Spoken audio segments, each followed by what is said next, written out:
Hello. Welcome back. Remember us? I'm Nate Edwards. That's Nathan Hurst. This is Rockin' Radio's football podcast. It's game week. Yes, we're back. We're going to talk about football. Missouri football, to be specific, against pretty tough opponent. And hey, good news, we're starting a freshman quarterback. Yes, getting excited. Nathan Hurst, how you been? How was your week off? It was nice, refreshing. It was, pleasing to be able to watch stress-free football for a week. Got out on the links early Saturday, played some golf, and you didn't have to watch the depressing Texas Vanderbilt game, which didn't go the way I had hoped it would. But I didn't have to watch it because I was doing something more fun. So it was nice. You were watching stress-free football. I was stressing about not watching free football because I'm a YouTube TV subscriber, and so I didn't get to watch college football. Oh well. I love it when two giant corporations who run the world cannot get along with each other. That makes me excited. So for all you other YouTube TV users out there, condolences. I will probably be decommitting from YouTube TV.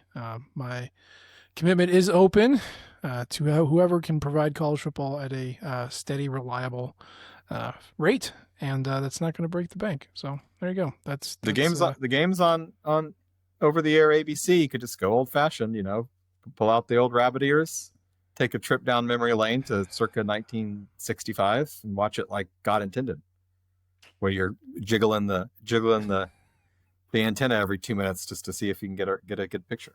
Boy, there's nothing more than I love jiggling my TV. That is the way that's what this country was founded on.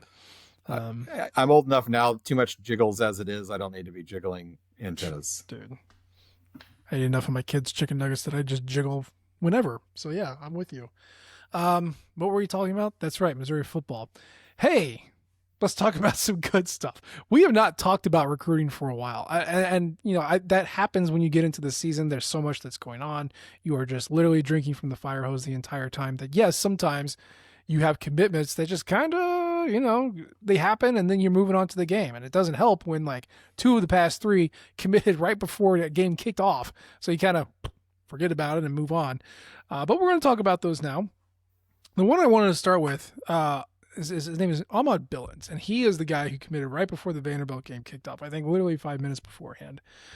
He is from Abbeville, Alabama. He is listed as an athlete, probably going to be a defensive back of the corner variety, but he is currently 6'2", 175 pounds in high school.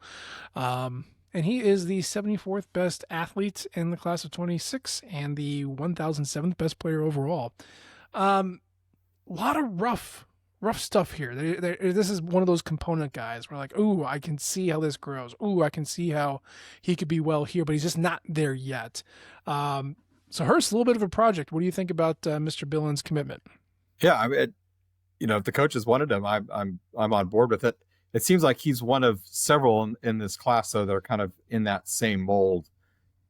Above 6 feet, less than 200 pounds, presumably fast. Athletic guys, maybe not the most skilled yet at a position, which is why I think in a lot of ways that's why some of these guys are listed as athletes, is they don't necessarily have the developed skills at this point to hone in on an exact position. But that guys that I think that when I'm thinking for the coaching staff, I think what their thought process is, we can get these guys in. They're maybe ranked a little bit lower, but that's because of this skill issue, not athleticism issue. Get them into our program. They're not going to cost a ton of money from an NIL perspective off the bat. They can develop for a couple of years. They're not going to come in expecting to play right away. And in 2 years and 3 years, they will have hopefully developed and turned into guys that can get onto the field. And then at that point, they'll have earned whatever NIL money that is available to keep them around. And and if they're not, then they can move on to another program, maybe take to go down a level if that's what they need to do to see the field. So it's kind of a no harm, no foul. The one interesting thing is that this already seems to be a bigger class than they've been pulling in recent years. I think they have 21 commitments at the moment. I believe they only brought in less than 20 last year. I think it was like 18 off the top of my head. Mm-hmm. 18, and we're still got a couple months or a month now. We're a month out from the first signing day. So there would not be surprised if there were one or two more commitments between now and then. So it's kind of an interesting strategy that they're taking in terms of bringing in even more high school guys. Yeah. 17 high schoolers in the 25 class. Then they took in 21 in the 24 class. Then they had 19 high schoolers in the 23 class, 20 high schoolers in the 22 class, 23. Nope. Yeah, 23 in the 21 class. And then we're not going to count 2020 because that was just kind of a waste. And that 21 class was before the transfer portal. It had just opened, but it was not what it is now in terms of the amount of movement that you see year in and year out. Yeah. And, I think we talked about this when Carter Stewart committed. If we didn't, maybe I'm just hallucinating. My point is, it seems like the staff has been targeting some guys who are not as highly rated in the college football rankings, the recruiting rankings, as you typically see.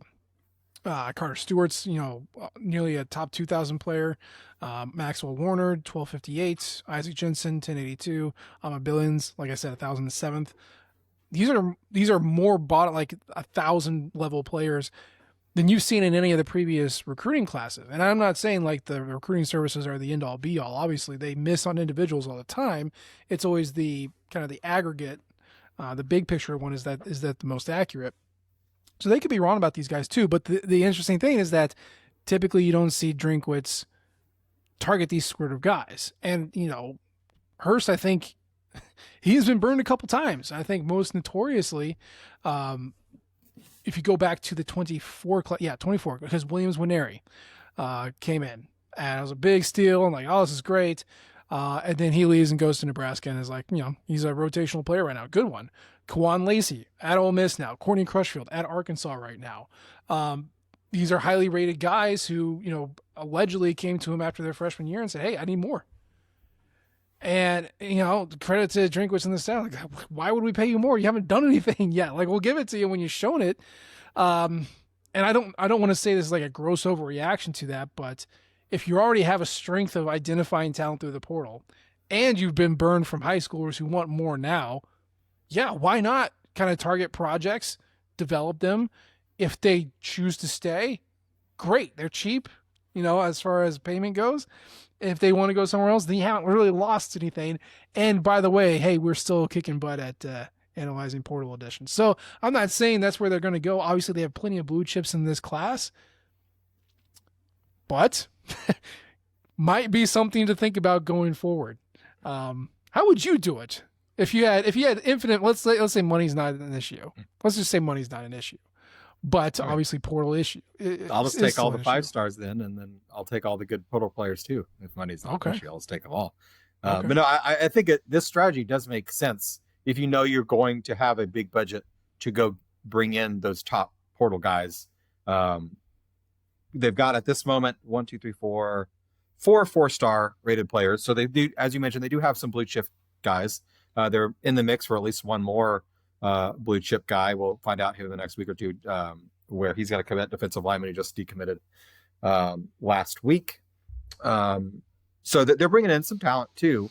But it makes a lot of sense to, build that depth in your program from the bottom up and not spend a bunch of money resources, which are finite in this program, on guys that are not going to produce in year 1 or year 2. And if they come in and maybe they don't produce, but they show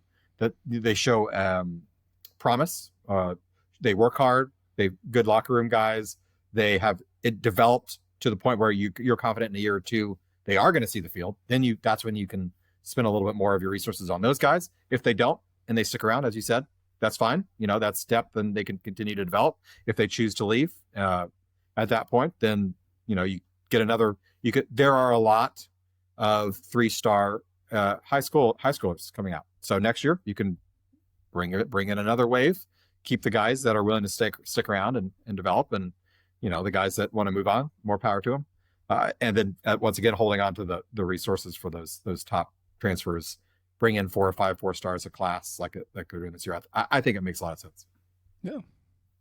But it isn't just kind of 1,000 level players, because they're getting some big guys too. And in fact, we're going to talk about the other guy, Jackson Gates. He's a cornerback. He's out of California. That is not a territory that Missouri usually recruits from. They have one guy on the roster who's from California, but he's a walk-on, Anthony Favreau, who earned a scholarship earlier this year. But we're talking about Jackson Gates. He is a cornerback. He was committed to BYU for quite some time and then flipped. He's the 662nd best player according to 247, 56th best corner in the country, 48th best player in the state of California out of Damien High School. 6'1", 170, so another one of those tall, lanky corners. He flipped on Halloween, so very spooky. I like his tape. He's a little bit more polished than Mr. Billins, but again, this isn't a guy who's going to start unless he blows it out of the water, but hey, more depth. You can't argue against it. Yeah. And, BYU they don't, I guess they do count as a Power 4 program now, don't they? Now they do. 12. Yeah. You're taking a guy from a Power 4 program, a good one. BYU is always competitive. They do a really good job of identifying these 3-star guys and then developing them. So if they saw something in this guy, I think there's a good sign that there is there's some talent in there from California. Hey, if they want to start building a pipeline out to California, that I'm more than happy with that. I'm very curious to see how they even got connected with him in the first place, because I don't know if they send a coach out there on a regular basis. No. Maybe there was some other connections through family or something, that we don't know about at this point. But yeah, it's exciting. More polish is the right way to say it. He does have a specific position. He is a cornerback because he does have that more developed skill at this point. Will he play next year? No, probably not. But, in 2 years, yeah. And maybe he comes in and gets on the field in special teams next year and could contribute in that way. I mean, I think he's that type of an athlete that can do that. And the same goes for a lot of these defensive back athlete type guys that, that's where they're going to have their most impact really on in their career anyway. Mm-hmm. It is interesting. I mean, of the 20, what do we say? 20, 21, 21 recruits that they have so far. Oh yeah. The JUCO kid. I forgot about him. 10 on offense, 11 on defense, but 6 of your 11 are in the defensive backfield. 4 of those we're probably thinking are going to be safeties. 2 are corners, but obviously defensive backs coming from high school to college. Like, there's a lot of fudging there. You can kind of go either way depending on how many Uncrustables you want to eat. But it's like you could just portal your problems away, but they seem to be building a lot in the secondary with these kind of lower rated projects. And I'm really fascinated to see who sticks around and how they want to use them. But what should we read about 6 defensive backs in one recruiting class? What should we think about that? I'm not really sure. I think what they could be telling us without telling us is, and you look at who's seeing the field now for the Tigers, a lot of those guys are going to be gone next year. Yeah. A couple will be back. Banner will be back. Deloach, who hasn't seen the field nearly as much this year as he did last year, but he'll be back and presumed will be playing quite a bit next year, hopefully. But Drayden Norwood probably gone. I think Toriano Pride's definitely gone. Stephen Hall's gone. So all the cornerbacks for sure. Free safety gone with Catalan. So I think they're telling us, we're going to need to go back in the portal again and bring in another round of guys for next year.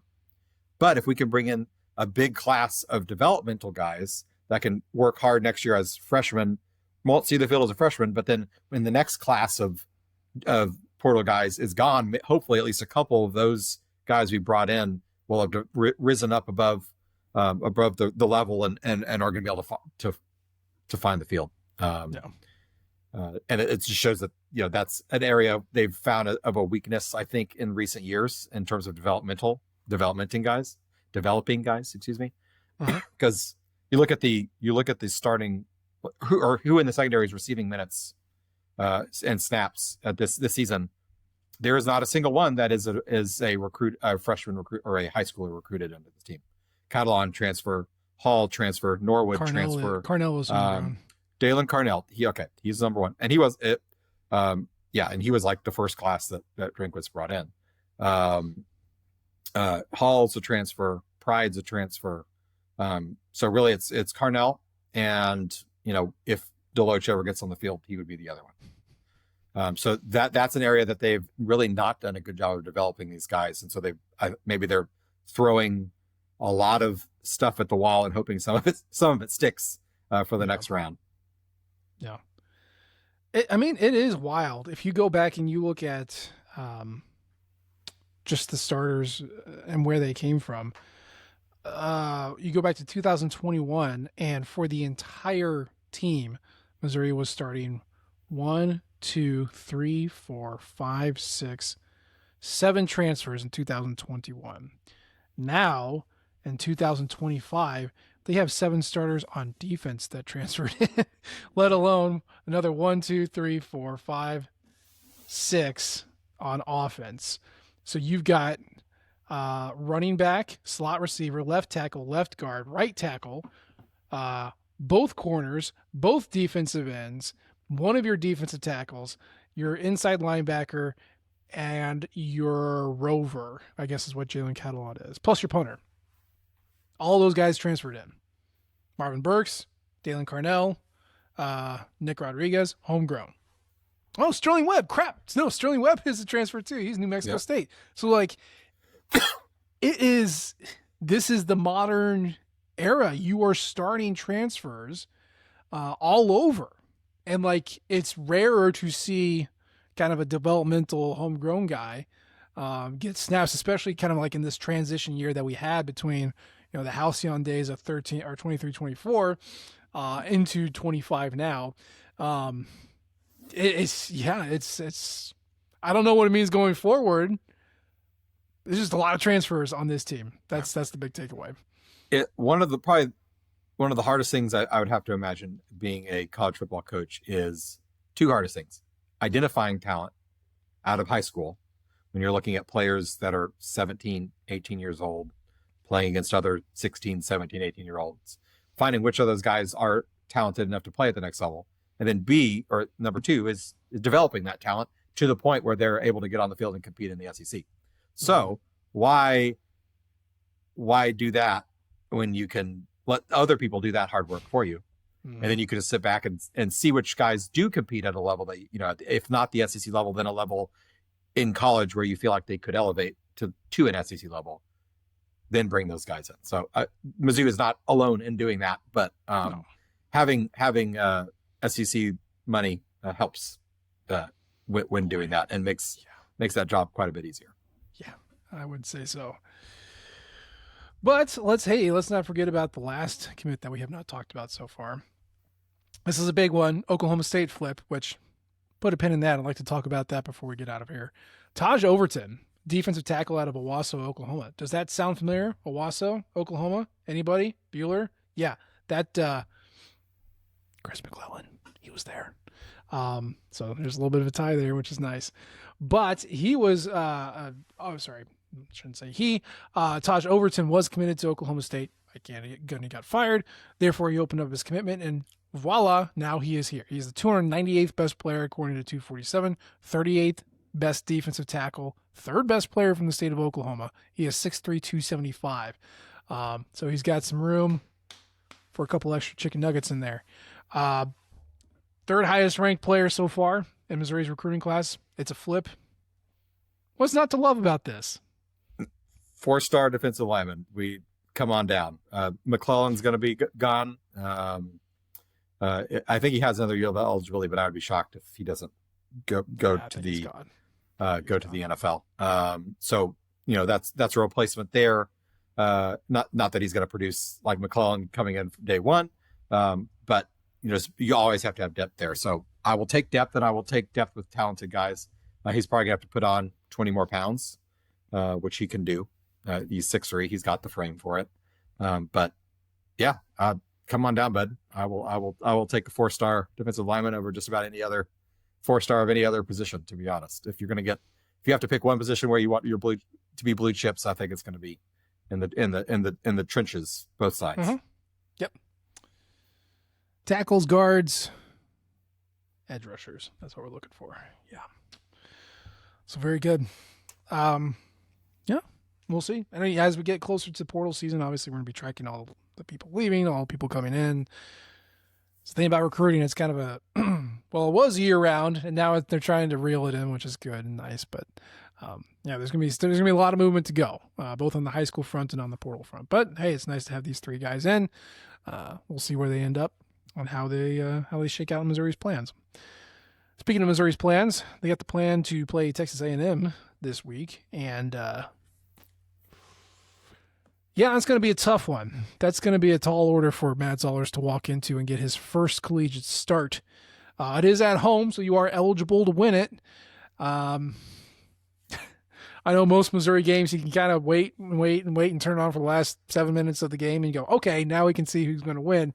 But boy, Texas A&M is just they're just kind of cut above the rest. What are your impressions of the Aggies heading into this? They're good. Let me start with that. They're a very good team. They're a very good team. They're not as dominant, I feel like, as they're being portrayed as, and by a lot. They are a very good team. They are very talented. They've won all of their games. They've won some tough games. They won at Notre Dame. That's very impressive. They won by 1 point.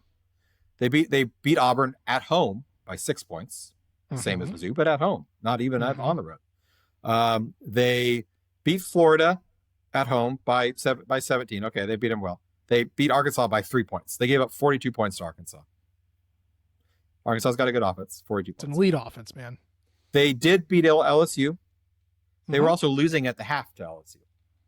They turned it around in the second half, but they were losing that game at halftime, which I think is one of the biggest reasons why that stung LSU Tiger fans so much, is how horrible they came out in the second half and looked. This isn't a juggernaut of a team that is going to just crush your soul from start to finish. They are very good. They are very talented, but they're not unbeatable. They've just managed to come away with the play at the, down the stretch to win these games. The Notre Dame game, they came up with a really big play at the very end, big play down to score a touchdown to win the game. They were well on their way to losing that game. Auburn, they just didn't turn the ball over at an unfortunate time and let Auburn lose, because that's what Auburn's really good at doing. So Arkansas, they scored every time because Arkansas will let you do that, but they had to, because they couldn't get Arkansas they couldn't stop Arkansas at all. Even LSU has had a horrible offense, and they scored 25 points, which is more than LSU had scored in an SEC game, I believe, this season already too. So good team. We can dig into some more of the nitty gritty, but I'm not like for sure mark it up 100%. There's no chance. Mizzou has no chance in this game when I'm looking at it from a broader perspective. That's fair. You look at this team on paper, and they are beatable. Arkansas showed you a way. LSU showed you a way for a half. Obviously, Notre Dame showed you a way.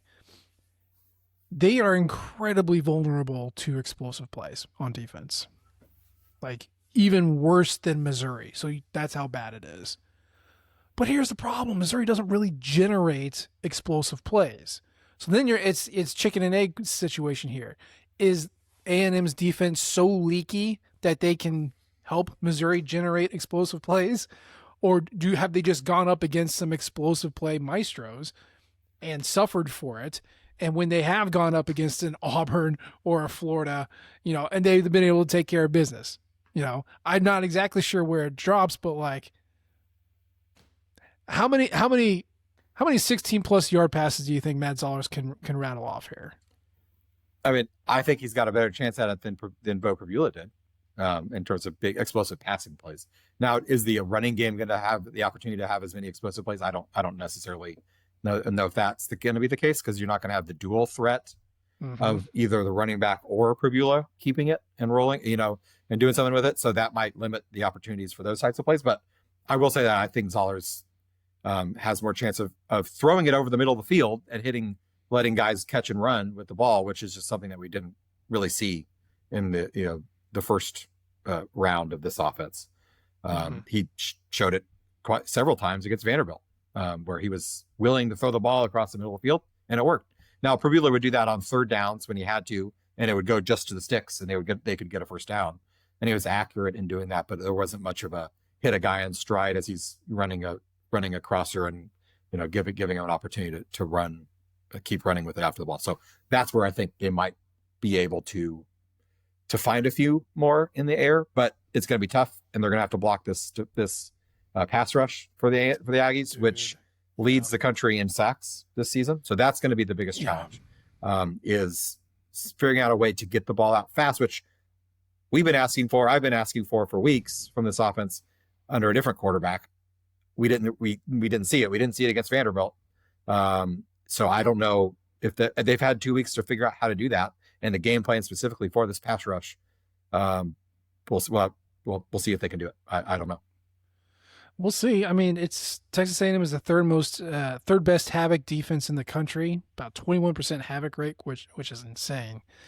And it's powered by their defensive line. Their Havoc gets worse the further away from the ball you get. So their defensive line is 4th in Havoc. Linebackers are 29th. Defensive backs are 89th. And again, this goes back to the explosive problem. They play really close. They want to make sure that they are forcing you to beat them. Because they have such a good pass rush. So the defensive backs are up on their line. They're jamming you there. They're trying to take away those quick passes. Now, if you can break them and you can get down the field and your offensive line held on for 2.8 seconds, boy, you're going forever. Forever and ever. But you got to get there. And so you're asking Missouri's offensive line to be elite pass rushers, which they've shown a very good ability to pass protect. You're asking Missouri's wide receivers to get open fast, either deep or wiggle out of coverage and cut it up. Kevin Coleman, looking at you. And then you're asking Ahmad Hardy and Jamal Roberts to run into a brick wall just over and over, which they got good practice doing against Auburn. And then hoping that at some point the dam breaks and you go for 20, go for 30, something like that. Again, things that Missouri has not really shown that they can do reliably in SEC play, they are going to have to do with your third-string freshman quarterback taking snaps. So I'm just the recipe is there. I just don't know if the chef is prepared. How do you feel about Mr. Zollers? Yeah, I don't know how to feel. We don't have enough of a sample size to know. It's a real tough spot to be thrown into as a true freshman first start. At least it's at home. He's gonna have a friendly crowd behind him. Mm-hmm. But first game, welcome to the SEC. Here is Cassius Howell and the rest of the Texas A&M pass rush that I already have said once leads the nation in sacks, not just the SEC, the whole country. They have 38 sacks on the year. That's a lot. That's more than 4 a game. And to have to process and figure out where the ball needs to go and get it out before those guys can start messing with you. It's a tough ask. It's a real tough ask. And if he struggles, it's not going to be any indication of what his ceiling is as a quarterback at Mizzou. It's that he's a 18-year-old freshman playing his first start in the SEC against this defensive front. Now I really hope this is going to be much more on the coaching staff to drop a plan that can make it easier for him. They don't need to give him the whole playbook. They need to figure out how can we give him some easy button throws, some short throws, quick throws. How can we run the ball effectively to keep a little bit of the pressure off of him? That's on the coaches. That's on the offensive line. That's who's going to have to step up to execute. Because Zollers, he might be fine, but you cannot expect him to be good in this situation. He can be fine, and if he's fine, I think and doesn't didn't have any catastrophic mistakes like handing the ball off to the other team.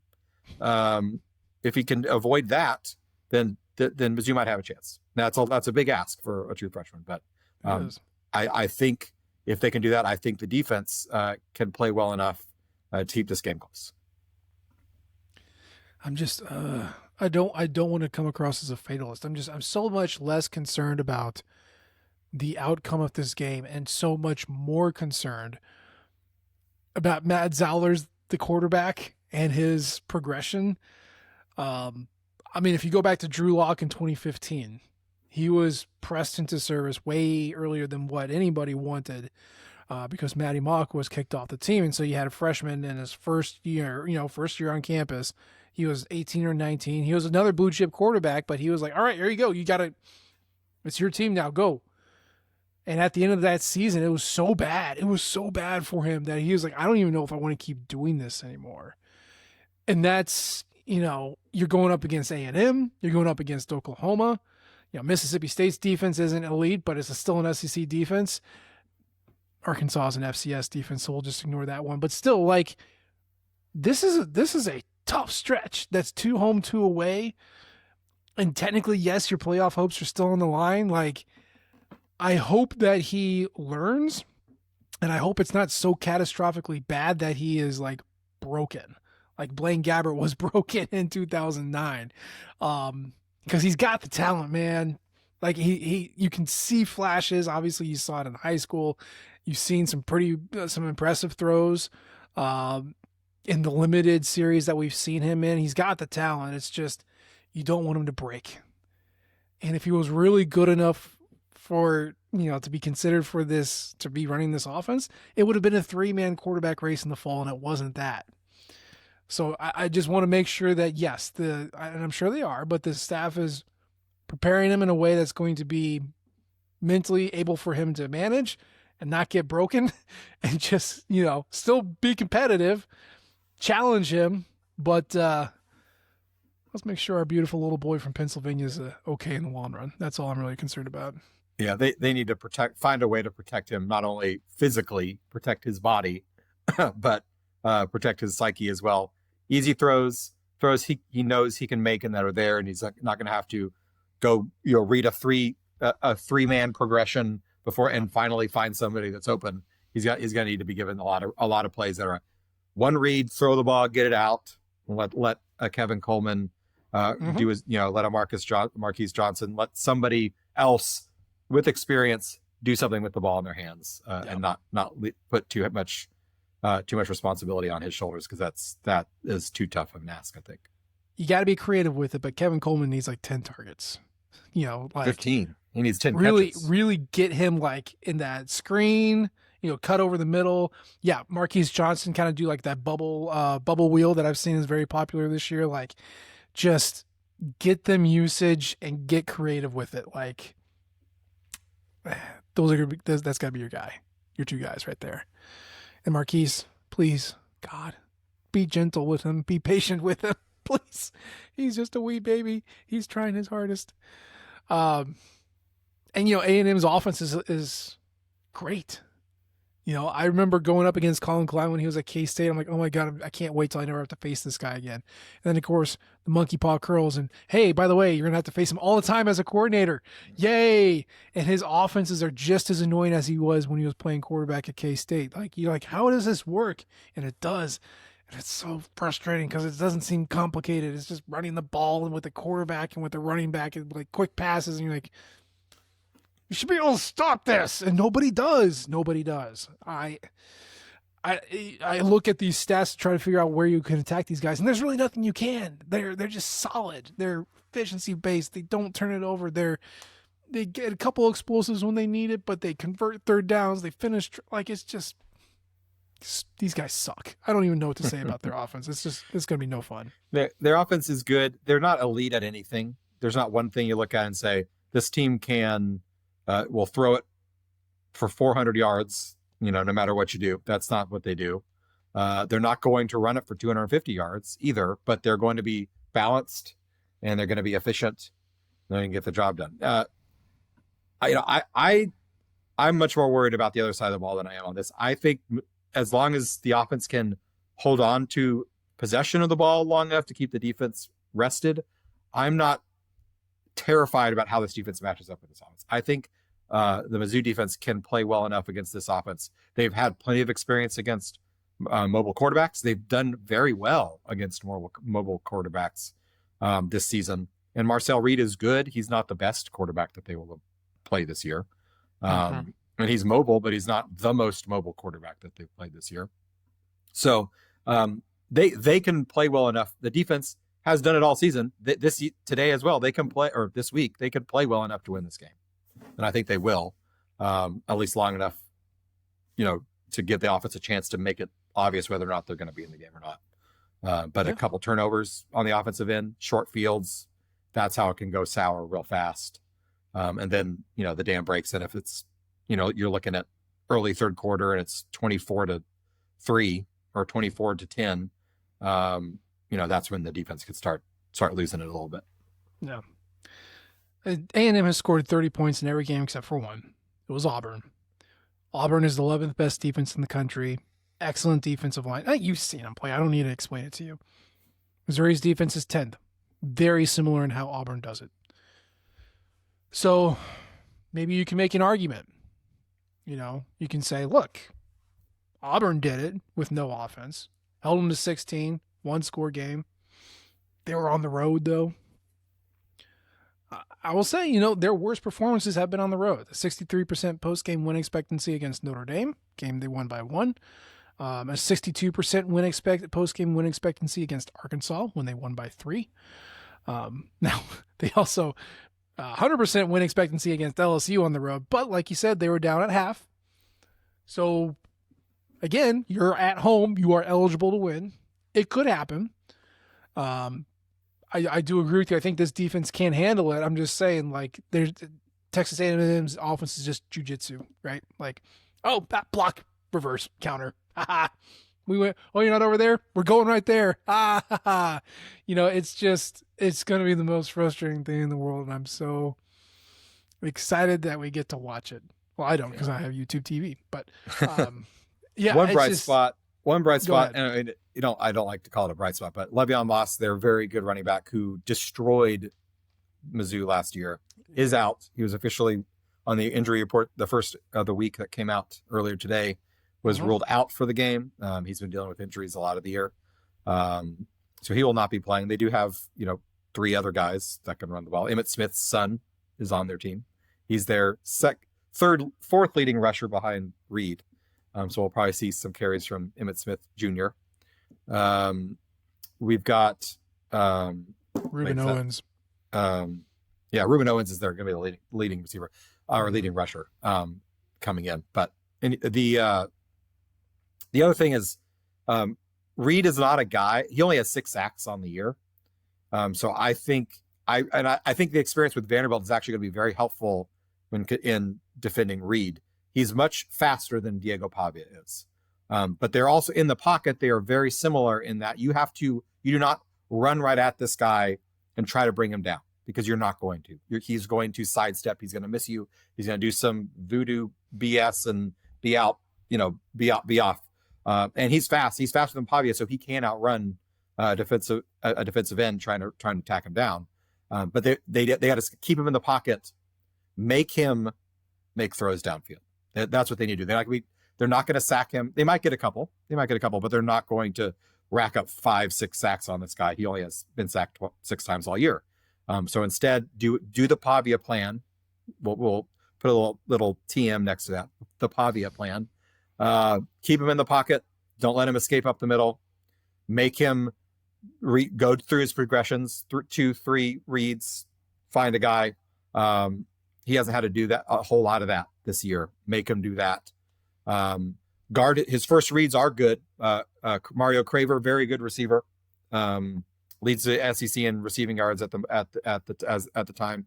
But that to be honest, they've got 2 receivers, him and Concepcion, that are good. Everyone else is pretty much non-existent. So if you make him read, if you can cover his first 2 reads, he's got nowhere else to go with the ball that he's confident with. The next leading receiver after those 2 guys has 13 catches, and that's their tight end. So if you make him go to read 3, he may not want to do that. He may try to then bail the pocket, and then you've got him boxed in right where you want him. So not going to be easy by any means, but I think that's the way they got to approach it. I mean, Auburn can stop Craver and Concepcion, and that's about it. So, do you have faith in Drady Norwood and Toriano Pride and Stephen Hall? That's the question you got to ask about that one. I will give those guys credit, though. The last few weeks, they have done a much better job. Alabama, they shut down Alabama's studs. It was their 4th, 5th receivers that killed us. Yeah. A&M does not have a 4th and 5th guy like Alabama does in terms of receivers. They've got plenty of talent everywhere else, but on their receiving unit is not that deep. So if they could shut down the top two guys, just like they did for Alabama, they shut down Vanderbilt's tight ends really well. So the last few weeks they've done Cameron Coleman, different thing. They didn't do as great a job on him, but he's much more of a freak than Craver is. Craver is little slot fast guy run around. He's not 6'5" Greek god. So very, very different style of receiver. Can they do it? I think they can. Will they? That remains to be seen. Cam Coleman come to Mizzou. Yeah. Cam Coleman come to Mizzou. We have a spot for you, man. Yeah. Score prediction? What do you think? I'm not going to pick Mizzou to win it. I don't think they will, but I think it'll be another one-score game. I think the defense is going to keep them close. Keep it close. My biggest worry is the offense. A couple turnovers, a lot of several 3-and-outs that just put the defense in too many bad situations. So I'm going to go 24-20, 24-20, something like that. Wow. I like your optimism on this one. I had A&M going to the playoff this summer. At this point, I do think they're going to probably win the SEC.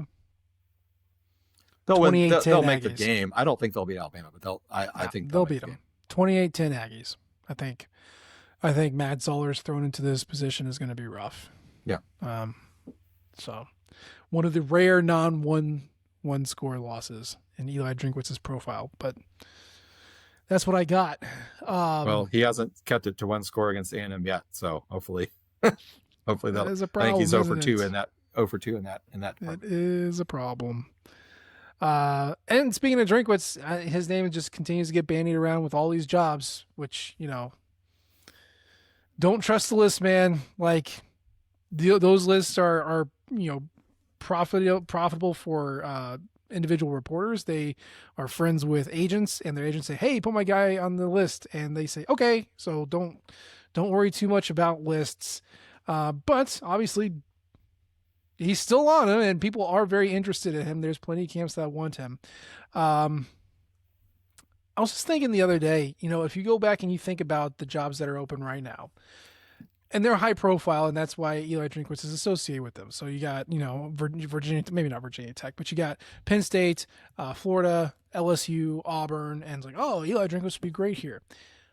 I also want to think on the flip side here. You're Eli Drinkwitz. You're at Missouri. You're being courted by everybody. You're going to get a raise no matter what. You're making more money next year than you are this year, no matter what. That's cool.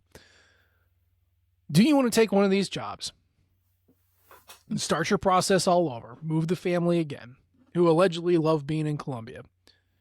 Or do you want to benefit from all of the turmoil in the SEC specifically, but just in the college blue blood realm, and capitalize on being transfer portal you? And like I said, Cam Coleman, come on down, right? Hey, did you decommit from Penn State? Why don't you come on over here? We got two of your buddies from Pennsylvania over here. Oh, hey, you were committed to Florida? Hey, yeah, well, you know what? I'm still here. I'm still at Mizzou, and we got money to pay it too, baby. And I just signed an extension, so I'm here for good. Like, I'm trying to figure if there is a noticeable benefit to being the steady presence in college football, the steady coach who can recruit the transfer portal well, when you are in a realm when so many blue blood programs and so many blue chip guys are now in flux. What do you think about that? I mean, I think there is. I am admittedly very biased, but sure. I think there is. I think we're at the stage in college football now where a program like Mizzou is a steady place to be, a stable place to be. It used to be 15 years ago. LSU, Florida, Ohio State, those are the stable programs that you go to and you're there and you're stable for a long time. That's not the case anymore. The money that's in and been invested from outside entities now, just that's at stake for these top blue blood level programs, makes it inherently unstable. So you could go in and have an incredibly successful season, like Penn State making the semifinals last year, and then the very next year you're being fired. That was, that instability was what Mizzou was 15 years ago, and programs of its ilk, 15 years ago, 20 years ago, 30 years ago. It's flipped on its head now. So do you want to buy into that life that, yeah, I'm going to make a lot of money. But I'm also going to be making a lot of money to not work in 5 years. That sounds great to me. I'd be happy to make a lot of money not to work. These guys are wired a little different. Are you prepared to go in and not be there in 5 years? You're going to go there for 4 years. No matter what your success level is, there's going to be a year at some point where you're not going to get it done for whatever reason, injuries, you miss in the portal, look at Florida State. And then all of a sudden, 1-2 years and you're gone. You come to Mizzou, you stay at Mizzou, the stable, weird to say that Mizzou is the stable one here. But you miss on a portal class, you're not going to get fired the next year. You get 3 straight 10-win seasons, they're going to build a statue for you. It comes down to individuals and what an Eli Drinkwitz wants out of his career, wants out of it for his family. But that, I speaking for myself, the stability sounds, seeing as how the money itself isn't that much of a difference. He's making more than Billy or Napier was making. He's making more than James Franklin was making when he was fired. So it's not like he's going to be taking a big pay bump if he were to move. The same goes for Lane Kiffin going from an Ole Miss to a Florida or wherever as well. They're not making a big raise like 15 years ago. Mizzou to Florida would have been an obvious choice. You would have obviously been making 30% more the next year. That's not the case this year. So, yeah. And obviously we can't foresee the future, but I mean, given the potential new programs that could potentially make the playoff this year, ones that have not ever made the playoff or really been in contention for a national title, and coaches start seeing that those pathways are open, and you start seeing fewer Florida's, Texas, Michigan, getting into the playoff and making that run, especially if we can keep it at 12 and not get 6 SEC teams in at once. Then there's absolutely value to be not at the tippy top, but like right below it. Get in the neighborhood and then just be like not the biggest house, but the one with the best home theater system. Like boom, now we're cooking. Okay, now we can belong. Just find your niche and ride it. I mean, for God's sakes, Vanderbilt's been in playoff contention talk all year. Vanderbilt, it can be done. It can be done anywhere. You don't need the blue blood resources to do it anymore. Because especially, people can find ways to pony up and pay for those rosters. So yeah, I don't know. I just, there's so many decommits, and Tajh Overton's one of them, and that's from Oklahoma State. Think of all the blue chippers that are committed to Penn State or Florida. Auburn always gets LSU. Great high school players. LSU, like, dude, yeah, start picking those dudes off. Let's go. Like, I don't know. It just seems like a really rare opportunity for someone to stay put and craft a badass roster with transfer portal guys whose coach left. And there's a lot of them right now. So I find value in that. I just wanted to get your thoughts. So especially with the way the recruiting calendar works right now and the playoff calendar, those jobs are not going to be filled before the first signing day. No. And now that doesn't necessarily apply to recruits or to transfer portal guys, rather. But in terms of looking at decommits from the high school side, those guys are going to be looking for a home before an LSU can hire a coach or a Florida can hire a coach, because the guys that are going to be their first choices are going to be in the playoff and aren't going to be willing to sign a contract till January. Mm-hmm. Things to think about. But we are still in the middle of the season. I still got 5 more games to go at a minimum. So we will keep you up to date on that, and we will get back to you on post-game shows this weekend once it's done, and be looking forward to close out the season. But that's the show for today. As always, we appreciate the downloads and the subscriptions. You can leave a comment or you can rate us. We love all types of feedback from you all. You can follow us on Twitter. I'm at Nate G. Edwards. He's at Burst to Hurst. course, you can follow the Rock M flagship at Rock M Nation and our podcasting outlet at Rock M Radio. We appreciate you tuning in this time. We'll try to do better next time. And until then, MIZ. ZOU. Thank you, everyone, for tuning in to Rock M Radio, a proud partner of Fans First Sports Network. Rock M Radio is the official podcast network of Rock M Plus, a new and exciting subscription service provided by me and the other voices of Rock M Radio. Please take a few moments to head over to rockm.plus and sign up for an account today. The cost is only $5 a month, and the benefits include access to our live podcast, a subscriber-only message board, weekly newsletters, and more. If you enjoyed this episode of Rock M Radio and would like to see more just like it beamed directly into your personal device, make sure to click the subscribe button below and tell your friends. Our podcast feed is available through the Apple Podcast app for iPhone, Google Podcast app for Android, whatever app you listen to your podcast. You can also find Rock M Radio on Spotify.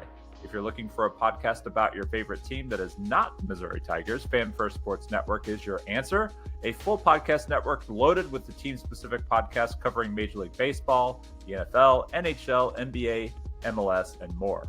And we'll be back with more episodes of Rock M Radio coming to you soon.